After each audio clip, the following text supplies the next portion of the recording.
Vous écoutez Un monde vivant, un monde vivant, un monde vivant, un monde vivant, un monde vivant. Le podcast d'inspiration créative et créatrice. Aujourd'hui, dans le podcast Un monde vivant, j'ai le plaisir d'accueillir Daniel Flammenbaum.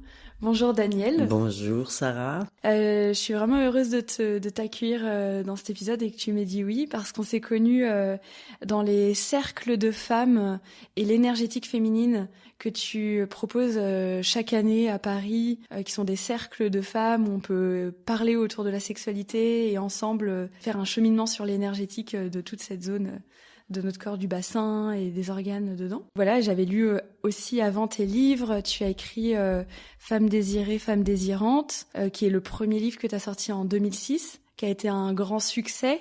J'avais entendu que tu avais vendu près de 150 000 exemplaires. Voilà, il y a beaucoup de femmes qui ont pris connaissance de ce livre. Et puis ensuite, tu as écrit Passeuse d'histoire et à corps et à cœur, qui est un peu la suite, en tout cas l'exploration continue de ton chemin avec les femmes et de la sexualité. Absolument, ma recherche. Et donc tu es gynécologue de formation. Voilà, donc là je viens de te présenter un peu dans les grandes lignes.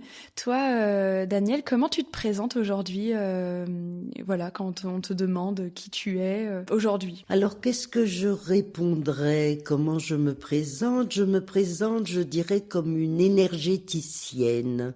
Une femme qui transmet mon expérience avec l'expérience de l'âge et qui fait que ce qui m'importe, c'est pouvoir faire passer des idées très globales, du style il est important de devenir qui on est. C'est important de savoir se ressentir soi-même. Tu as parlé de mon travail sur toute la zone sexuelle et les organes qui la composent. Moi, je dirais que je travaille aussi sur d'une façon holistique pour que la globalité de la personne soit considérée. Et le bonheur que j'ai eu au bout de 13 années de gynécologie allopathique occidentale, j'ai appris la médecine chinoise. Et donc cette notion d'énergie, c'est-à-dire du flux de la vie qui nous anime et nous parcourt de notre naissance à notre mort, est une notion qui a révolutionné ma capacité de soigner, élargi ma capacité de soin, et c'est ce qui m'importe de transmettre. Et comment justement, parce que tu as exercé en tant que gynécologue un certain temps avant de t'intéresser à l'acupuncture et l'énergétique. Une quinzaine d'années. C'était dans les années 80? Oui. Enfin, non, je me suis installée dans les années 72. Et qu'est-ce qui a fait que tu t'es intéressée à cette donnée de l'énergétique dans ton travail avec ces femmes, avec tes patientes? C'est ma recherche et ma collaboration d'échange avec mon tendre et cher compagnon de route qui était psychanalyste et qui étudiait le fonctionnement du psychisme. Il s'appelle Didier Dumas, il a écrit des livres pour témoigner de comment le psychisme mène notre vie et influence sur notre santé mentale, énergétique,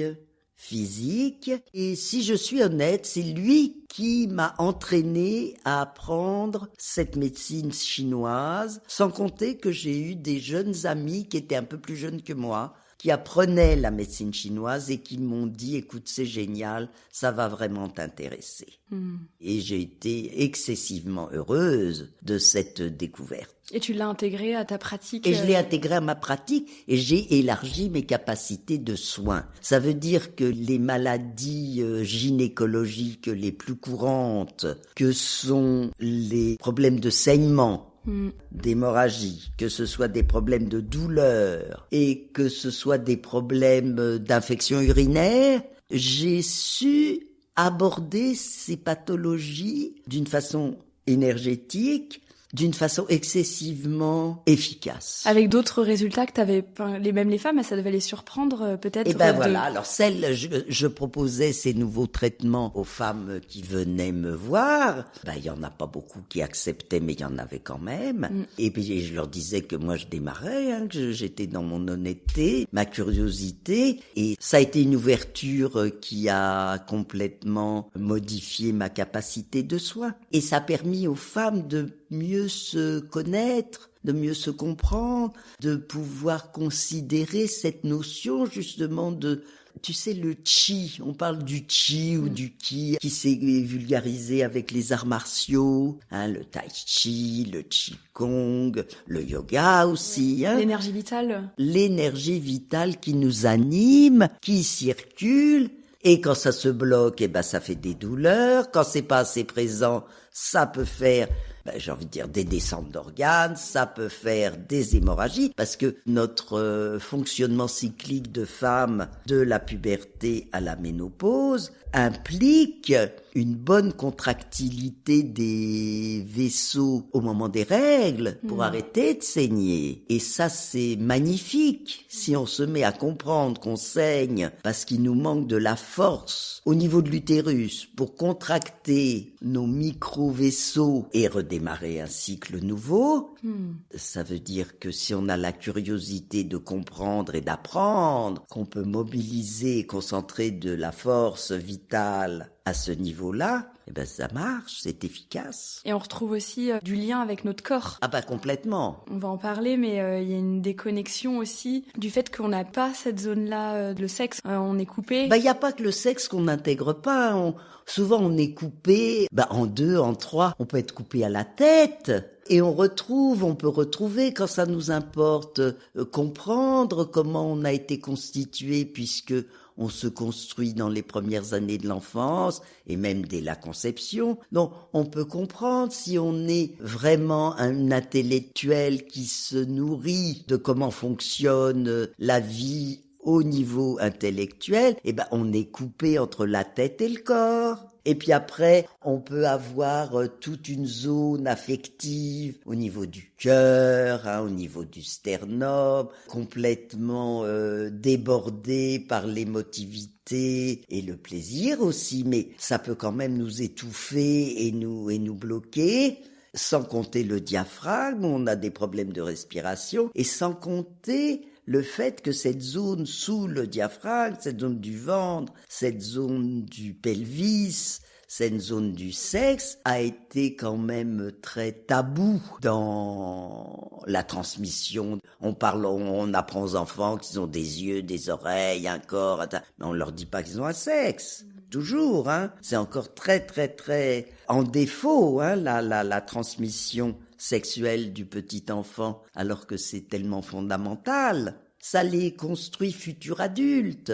Et alors si on n'a pas de sexe, moi j'étais destinée à être un bébé fille à vie, puisque j'ai jamais entendu parler du sexe. Je ne savais pas que j'en avais un, et en tous les cas il n'y avait pas de nom. Alors je savais que j'allais pouvoir devenir maman, jamais j'ai su que j'allais pouvoir devenir une femme. Presque devenir maman sans savoir vraiment comment... Moi j'ai déjà entendu des femmes qui disent on se retrouvait enceinte, on savait même pas comment on était arrivé enceinte, quoi. Non, mais Didier raconte tellement bien dans ses livres que les femmes ne savaient pas raconter comment elles avaient fait leurs enfants. Et alors les enfants qu'on interrogeait, alors comment on fait des enfants? Alors à l'hôpital, il y en avait un peu plus malin, sous la couverture. Et sinon c'était Dieu, c'est désopilant. Si tu veux, mon expérience est longue, j'ai commencé donc dans les années 80 et je demandais qu'est-ce qu'on avait raconté aux jeunes filles pour l'arrivée de leurs règles. Rien. Désopilant. Ouais. Et alors qu'est-ce qu'elle dit la maîtresse? Il y avait une maman. Et puis ma pauvre, c'est le début de ton emprisonnement. Et maintenant, ta liberté, c'est fini. Fais attention, parce que maintenant, nous, on passe à la casserole.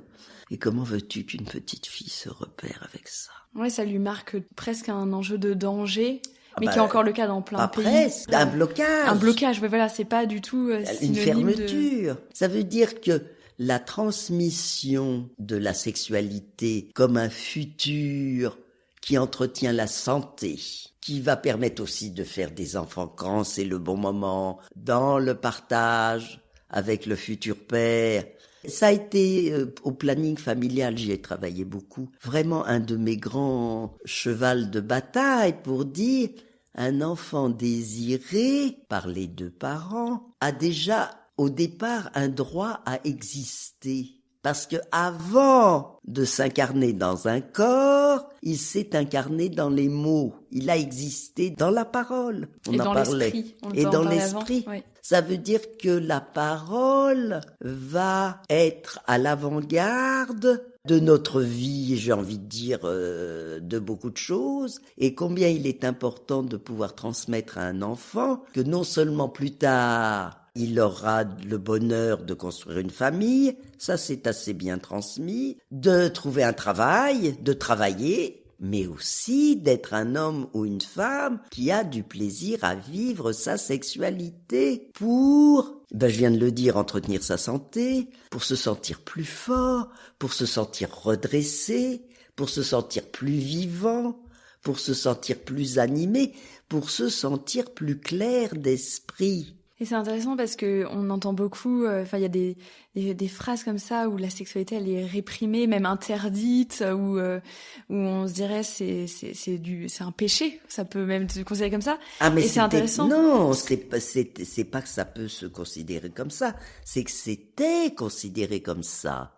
La famille n'avait pas le droit d'avoir une sexualité de plaisir, c'était un péché de chair. Et on pouvait être excommunié quand on avait fait l'amour avant le mariage. La virginité était un témoignage de femme respectable. Donc on se rend pas compte l'impact que ça a eu et que ça a toujours, j'ai envie de dire. Oui, j'ai l'impression qu'on n'est pas complètement on n'est pas dégagé. Ouais, j'ai pas l'impression. On n'est pas dégagé parce que la révolution sexuelle des années 70 du siècle dernier a dénié la difficulté de l'épanouissement justement dans le corps, vécu dans le corps. Tout le monde, enfin, je veux dire tout le monde. Moi, j'étais persuadée que le fait d'être consentante et curieuse, je savais que je pouvais vivre ma sexualité, ce que ne savait pas ma mère. Oui, déjà un progrès. Ni mes sœurs. Générationnel. Oui, déjà un progrès. J'avais le droit d'y prétendre. Et j'étais toute légère et curieuse.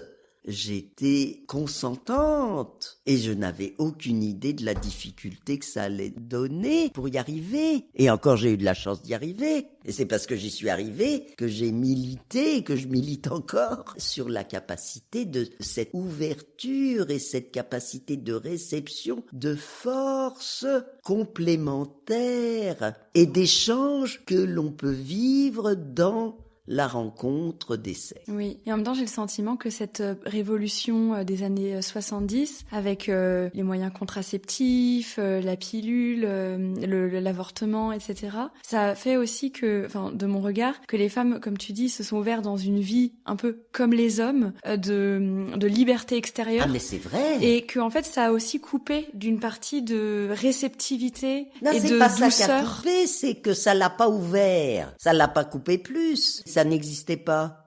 C'est pas la libération sexuelle et le fait que les femmes puissent prétendre à leur propre désir et expérience qui a créé. Et donc, le modèle a été masculin puisqu'il n'y en avait pas d'autre. Et donc, on n'a pas du tout pensé une seconde qu'on aurait du mal à vivre notre sexualité. On était d'accord, on était contente, on se sentait libre.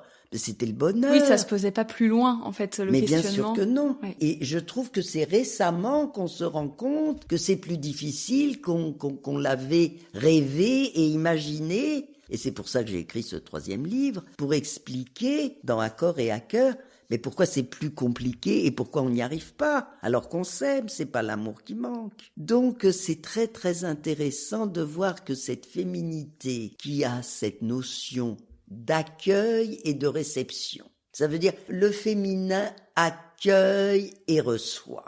Le masculin émet et donne.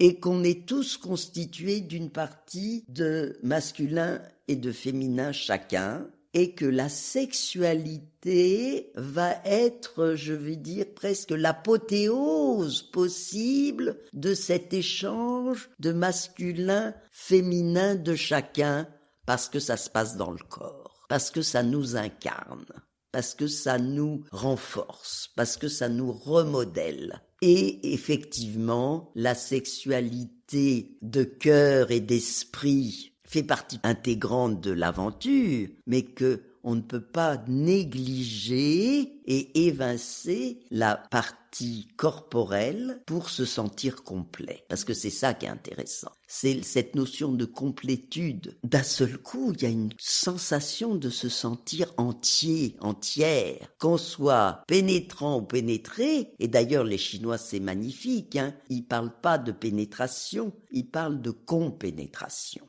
Parce que ce qui est important, c'est que ce soit ensemble. Mutuel. Et qu'il n'y a pas tellement un qui pénètre et l'autre qui est pénétré. Chacun, je dirais, peut pénétrer et pénétrer. Et ça, c'est magnifique. Puis c'est une autre vision qui crée vraiment un lien, même dans la vision de ça. Et oui. Donner, un recevoir, lien recevoir, psychique. donner. Ouais. Et oui. Et ça crée bien plus qu'un simple acte sexuel aussi, juste corporel en fait. Ça intègre le corporel, mais ça intègre aussi la dimension de cœur. Alors le cœur qui s'ouvre et le psychisme qui parle. Qui dialogue. La parole permet à l'autre de savoir où on en est et de savoir où l'autre en est. Se parler, alors se parler tout le temps presque. Même tu disais pendant l'acte, mais même oui. tu nous disais ça. Et ben raconter où on en est. Oui, qui n'est pas très pas naturel d'y penser en fait, ça se. Eh ben c'est comme si c'était encore interdit, hein. Mais pourquoi c'était interdit? Parce que moi, qu'est-ce que j'ai reçu comme notion du masculin et du féminin? Le masculin c'est actif et le féminin c'est passif. Alors plus on était passive, plus on était féminine. Eh ben ça continue. Oui. Hein, c'est un drame. Oui. On le voit dans la sexualité, mais ça peut être dans tous les. Ah bah dans tout. Justement, tu disais, il y a des gens aujourd'hui, ils s'aiment, des couples qui s'aiment, mais la sexualité fonctionne pas. Toi, de tes observations, de toutes les personnes que tu as pu rencontrer sur ce chemin, qu'est-ce que tu peux observer déjà du fait que ça fonctionne pas, malgré l'amour, la sexualité, dans un couple? Alors, dans un couple, on est tellement ému, émotionné, émerveillé du plaisir de la rencontre. Ça y est, on est arrivé, c'est lui, c'est elle, on s'engage. Je vais faire des raccourcis, on s'engage et l'autre ne nous dérange jamais, quel qu'il soit. Quand il est emmerdant, ça nous dérange pas. On se concentre spontanément, on se met à se tolérer, à se respecter pour toujours se plaire. Et puis l'engagement de cœur va modifier ce quotidien. On va s'engager soit à vivre ensemble et on va décider de s'unir et de vivre sous le même toit. Et déjà, la constitution d'un toit, j'ai envie de dire, constitue la matrice d'une nouvelle famille possible. Et nous voilà embarqués à réceptionner nos histoires personnelles, respectives et familiales.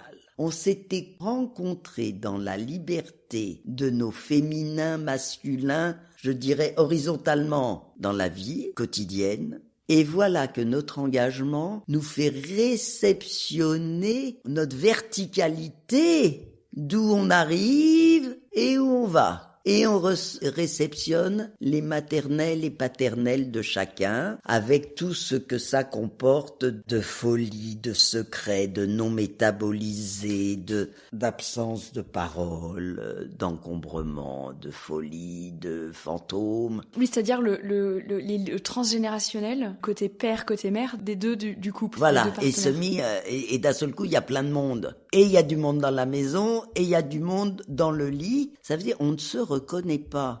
On n'avait pas vu, nos yeux ne s'étaient pas ouverts à voir que l'autre était super obsessionnel, fallait bien ranger les choses, il fallait savoir remplir le frigidaire, il savait ne pas laisser tout traîner partout, ou être complètement hystérique et absolument agité. Et nous voilà partis à partager le meilleur et le pire de qui on est, et chacun. Et alors là, c'est la dégringolade. Et le désir qui était là, on désirait l'autre, on faisait tout le temps l'amour, on n'y arrivait pas, mais c'était délicieux.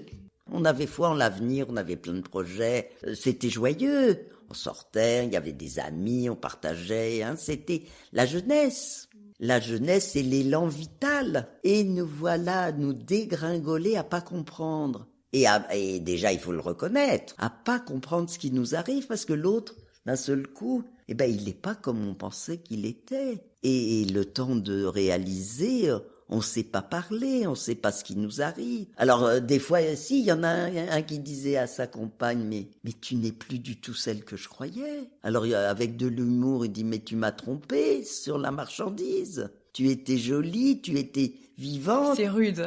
Écoute, moi je trouve qu'il vaut mieux dire que de pas dire. Oui. Mais que l'autre au moins elle s'est rendue compte. Oui. Et toi, tu l'as vécu aussi dans ta vie, d'avoir une révélation dans un couple? Ah j'ai complètement vécu ça, mais alors au début je l'ai vécu dans le déni total.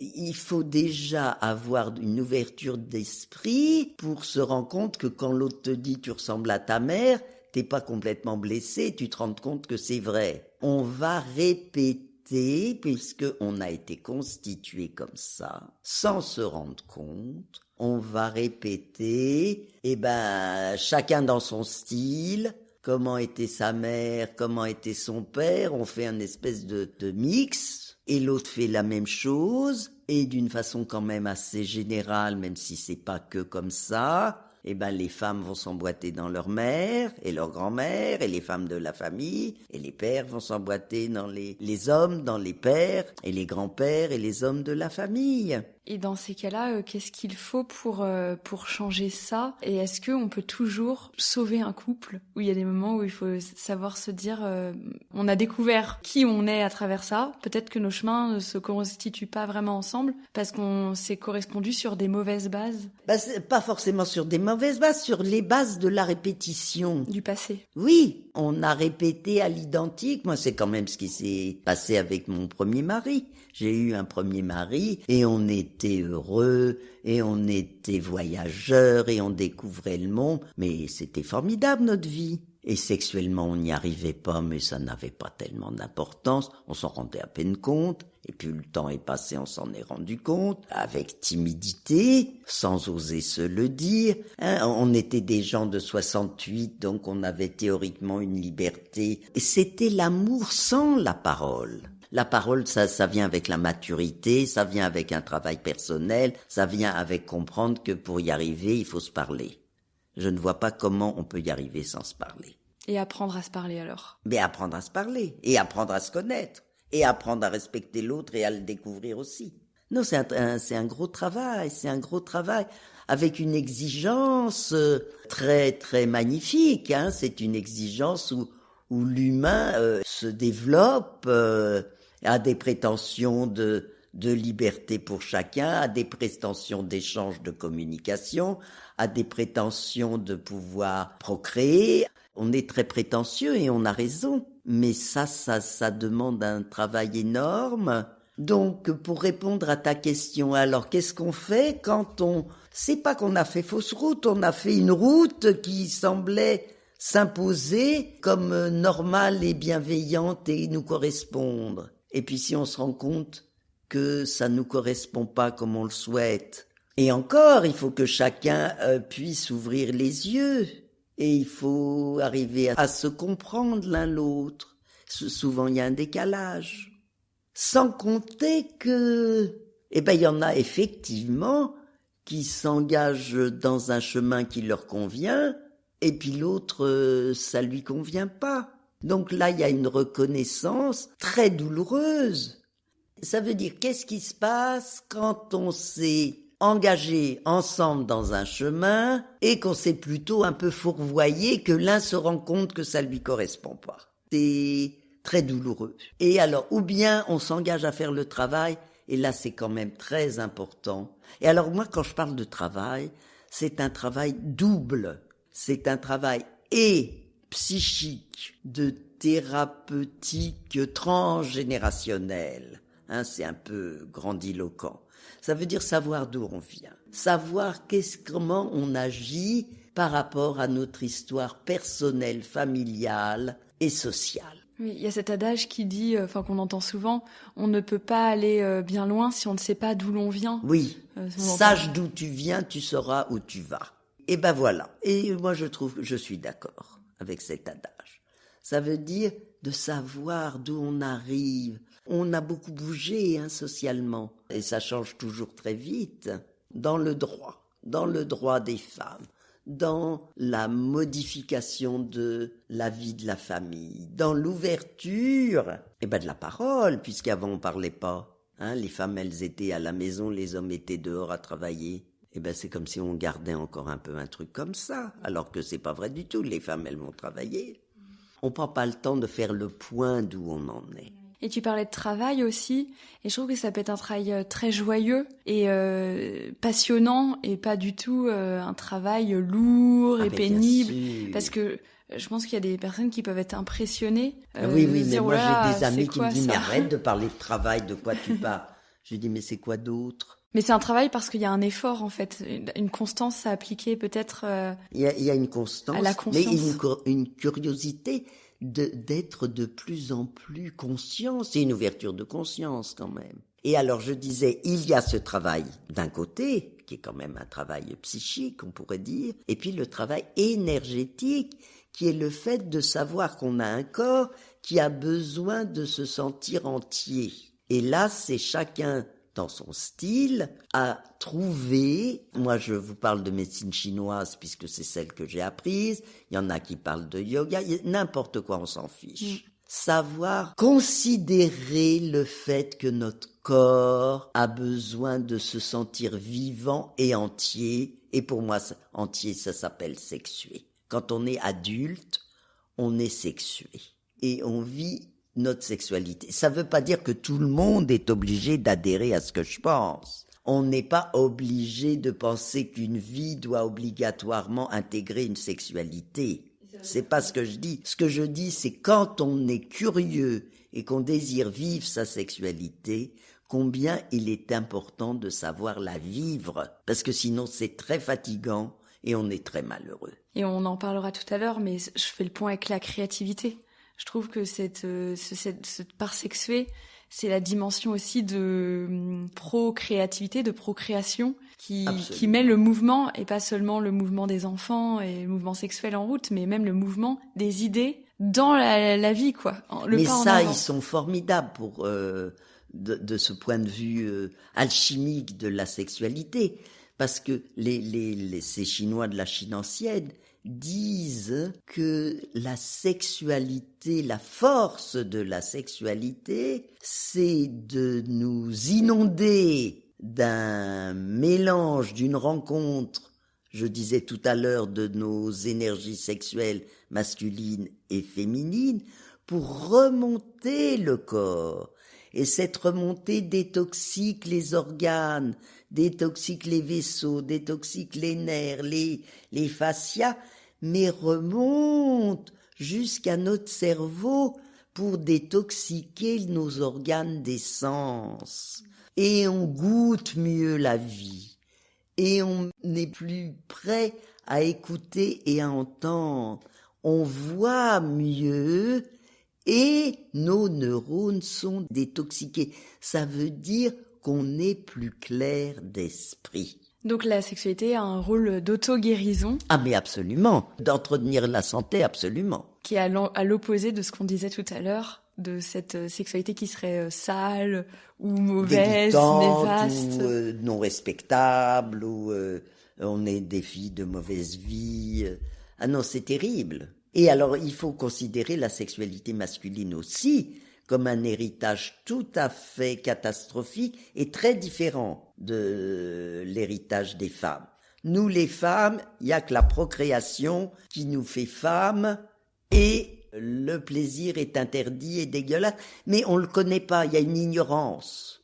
Les hommes, eux, on reconnaît leurs besoins sexuels et on leur reconnaît au point qu'ils en aient besoin pour se dégager de leur tension. Et donc, comme ils n'ont pas le droit de la vivre en famille, ils sont obligés d'aller à l'extérieur, soit dans des maisons closes, les bordels, soit avec des maîtresses. Et là, la plupart du temps, ça n'est pas une sexualité d'échange et de communication qui se vit, ils vivent une sexualité d'expulsion de leurs tensions.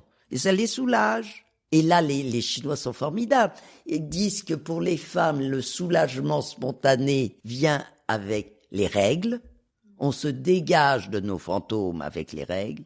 Et les hommes se dégagent de leurs fantômes et de leur encombrement par les éjaculations. Donc c'est important de voir cette perspective.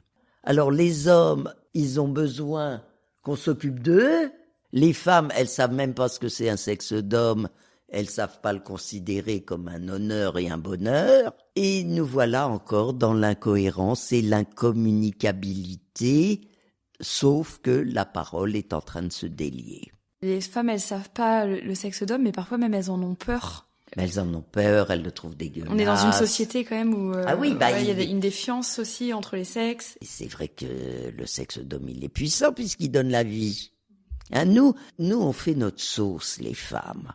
Parce que nous, on a nos ovaires à l'intérieur, bien au chaud. On a nos poules d'ovules tranquilles.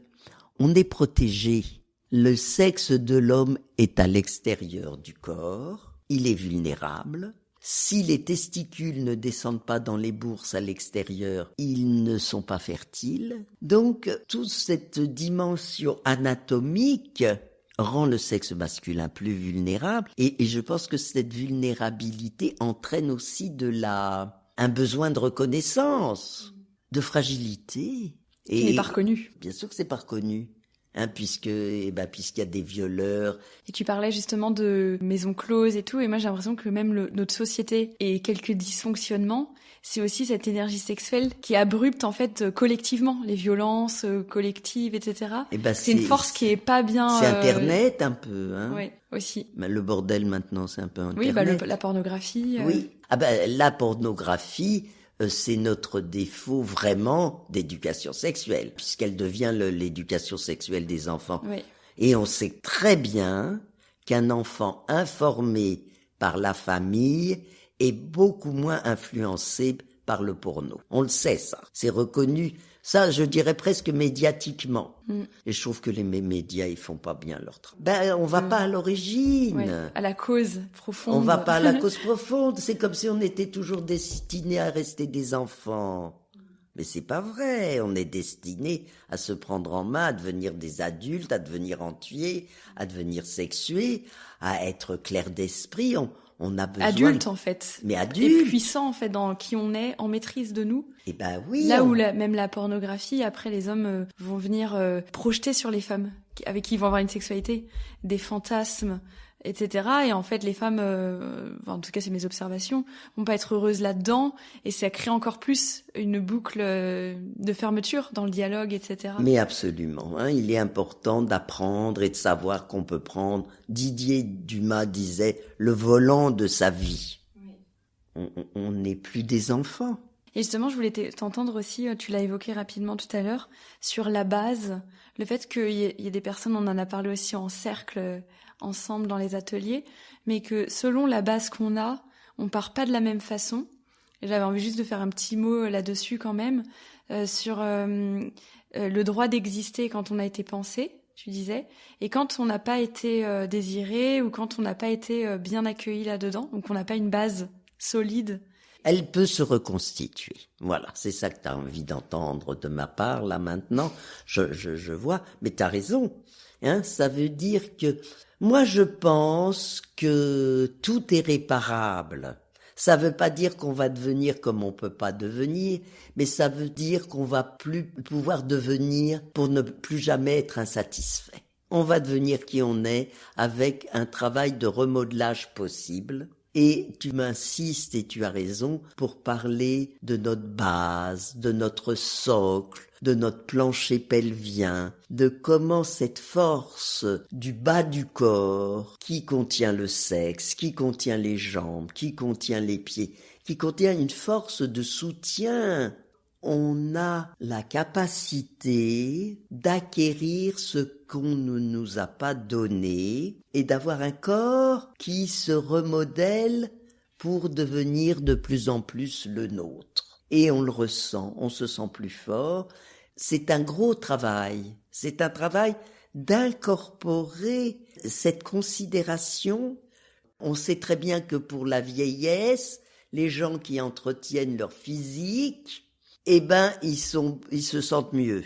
Là, je dirais que quand on n'est pas vieux et quand on est vieux aussi, il est important de toujours entretenir ce socle pour qu'il devienne le nôtre et que ça devienne notre assurance de devenir un homme et une femme, je sais pas, de la terre, du ciel, qu'on puisse faire partie de cette communauté en devenant de plus en plus soi-même et entier et entière. Donc, qu'est-ce que ça veut dire, tout ce que je suis en train de dire? Ça veut dire que c'est la pensée qui fait que l'on va ressentir son socle, qu'on va ressentir son sexe, qu'on va ressentir son périnée, qu'on va ressentir ses jambes, qu'on va ressentir ses pieds, qu'on va les intégrer à notre image du corps. On va pas être coupé. C'est la réparation de la coupure.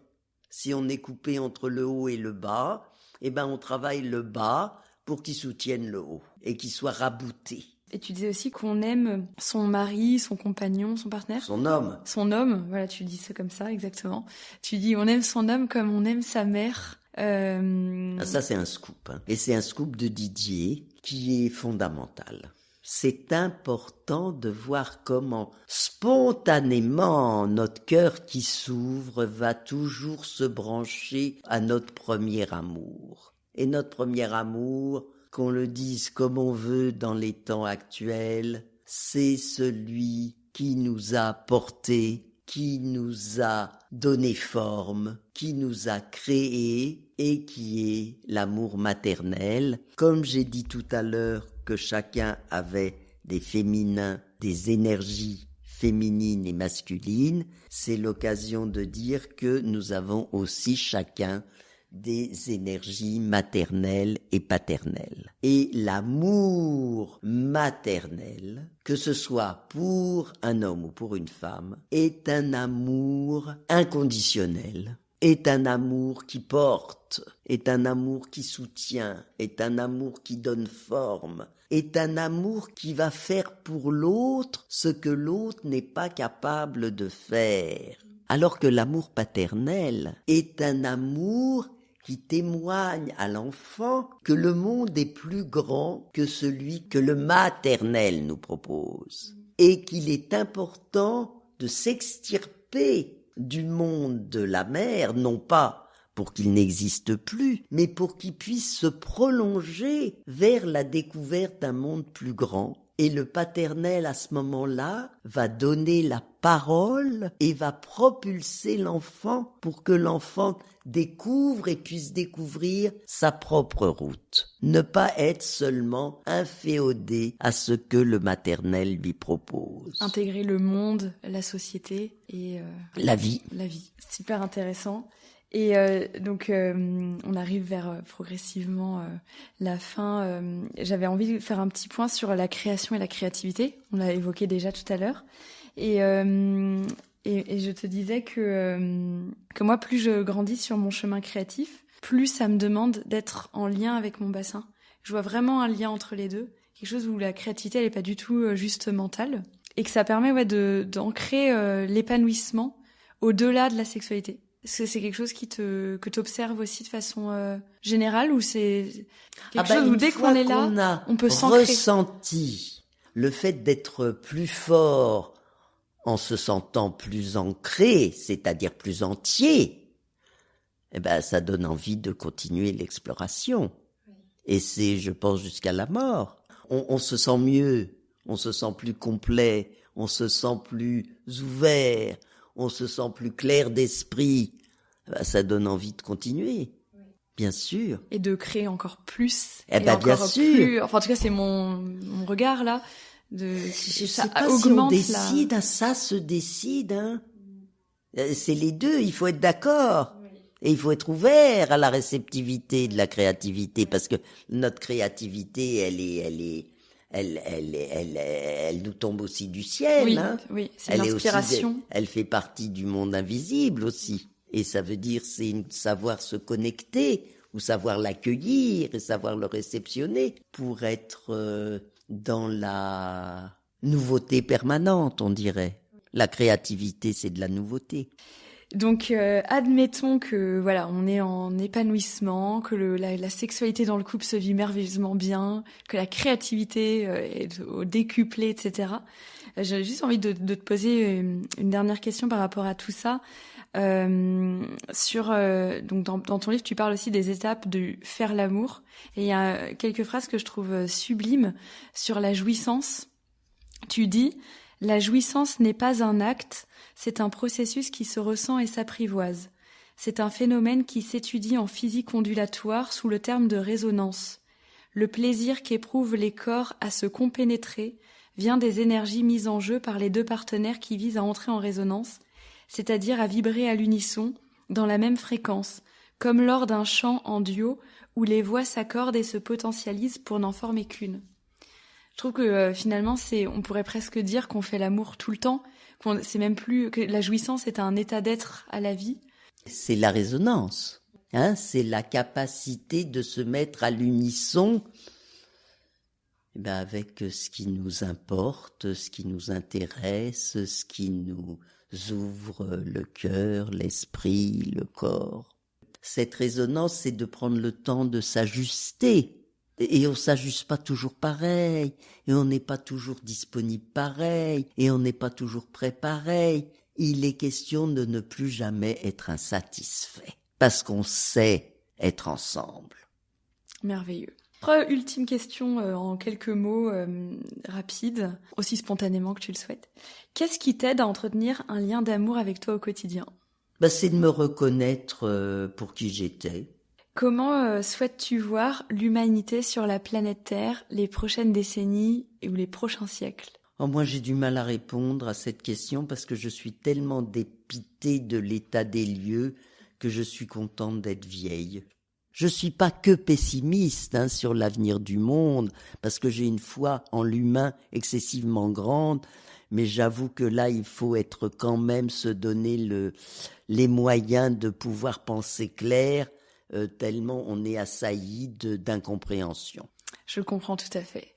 Quelle est la grande question qui te hante, qui t'a hanté de façon récurrente dans ton existence et éventuellement encore aujourd'hui ? Moi, ce qui m'intéresse et ce qui m'importe, c'est toujours d'être de plus en plus moi-même et de m'ouvrir à ce qui va m'arriver dans l'acceptation, l'étonnement, la difficulté, et puis de voir qu'est-ce qui va se passer au moment de ma mort. Moi, je suis à l'âge où je m'ouvre aux possibilités, où j'y pense. Je pense et j'espère garder une conscience jusqu'au bout pour pouvoir dire au revoir aux gens que j'aime, pour pouvoir me recueillir et peut-être de danser la vie. Moi, mon rêve, ce serait de danser devant un feu.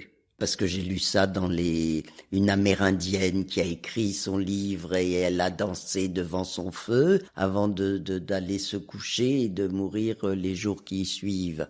Moi, c'est ça qui m'importe. C'est ça qui m'intéresse maintenant beaucoup. Merci beaucoup. C'était un grand plaisir, Daniel, d'échanger avec toi. Merci, Sarah. Merci. Moi, je suis toujours contente de pouvoir répondre aux questions des jeunes. Merci à toi. Merci encore. Merci. Un monde vivant. Si le podcast vous a plu, vous pouvez le noter 5 étoiles sur Apple Podcast et Spotify et vous abonner sur YouTube et Substack. Vous pouvez aussi le partager à un proche. À bientôt. Un monde vivant.